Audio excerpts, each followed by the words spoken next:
Chase, I always love it when you're here. It's always nice to see you. Welcome back. Thanks for having me back. I was doing some reading up about you, and I found out that you love rom-coms, I do. romantic comedies. I'm kind of like a hopeless romantic. I don't know.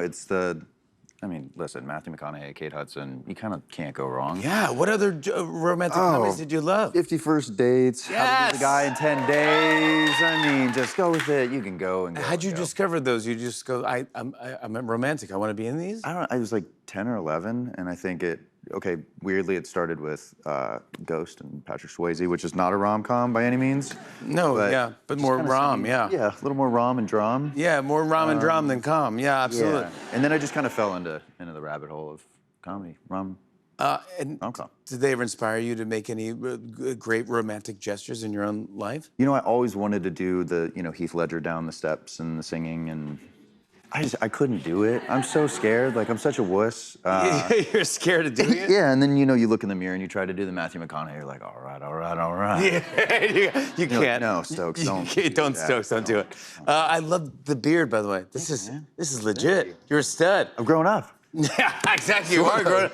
Well, is this for that NASCAR thing you're doing? It is. It is. Talk to me about this. Yeah, so I'm starting a new project. It's called Thunder Road with Dennis Quaid. Wow. And do you know how to race cars? Do you know how to drive Well, cars? so like on Outer Banks. That's where the acting part comes in. With Outer Banks, they kind of were like, you know how to drive a boat, right? I'm like, yeah. Sure.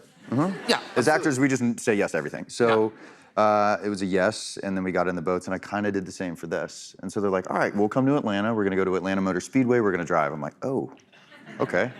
So I get there, and this sweet old Southern man, he's like, all right, we're going to watch this VHS tape. Yeah, VHS tape, Gen Z, hello. Google that one. VHS tape of how to drive. Plops it in, and then they're like, you ready to go? And I'm like, oh, we're getting in the cars now. So I do 2 laps with a guy. On the track? On the track, and then he's like, all right, brother, you ready to roll? And I was like, oh, I'm driving now. You're like, no, I'm not ready to roll. Sure, I'm gonna do this, I guess. Another car pulls up, nobody with me, just me, and they just send me down the track. Wow. And It was kind of badass, I guess. Yeah. And are you good? I mean, are you? Yeah, you know what, Jimmy? What's up, buddy? I've got some beef with you right now. I can feel. Yeah, I'm sorry. I'm not good at going down. hiding things. This is rare when this happens, but yeah, it happens to people. Well, you have beef with me? You're talking about Drew Stark. Yeah, we don't need to say his name anymore. Yeah, he came on the show. Yeah, you did that. Yeah.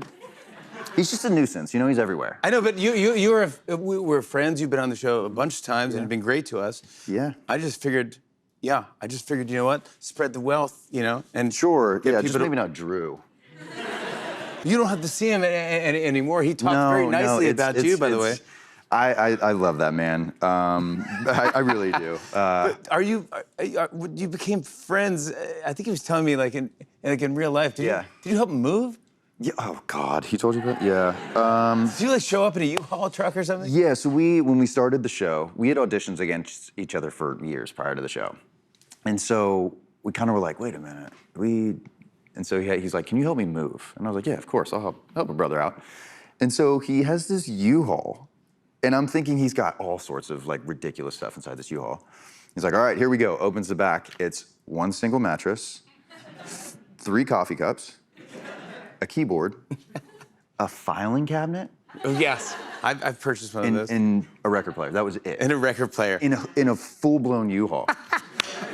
So You can just move in there and live in there. I was like, this is it. This is cheaper than the rent you're gonna pay. But you guys became really close friends. We did. Yeah, we did. You actually brought me something from your iPhone. Yeah, I did. So you will just pick up your phone and look at your photos, and he has taken 100 photos of himself. So so Drew does this thing, like I'll leave my phone in my cast chair, and then I'll just come back and go to get on my phone, and that's my camera roll. See, that's why we love this guy. Come on. He said he got a little choked up because this is the final season. Yeah, it's so funny. He claims to be like a non-emotional person, and he's like, I felt like I was a psychopath. I wasn't crying at all. No, he was a mess. That dude could not stop crying the whole. I looked at him, and he's like, "Oh, stop like, it! Oh my gosh, Drew, come here!" And then it was. But he said that he got to kind of gel with you guys on this final season, where he did. hasn't had before, and he was like, this is bumming me out because I love everybody in this crew and I kind of grew up with these people. Yeah, it was kind of a weird dynamic for the longest time because Rafe is always on his own and the course. Pogues are out on their journey. So, you know, the end of season 4, we have, you know, the unfortunate death that happens, and then Rafe is stuck with the Pogues. As John B., you're the narrator. Was it extra emotional for you to kind of, this is the final, this is the end? Yeah, it was weird. You know, we started this thing and we would all go and do the voiceover work together. So I'd be in the studio, the whole cast would be there.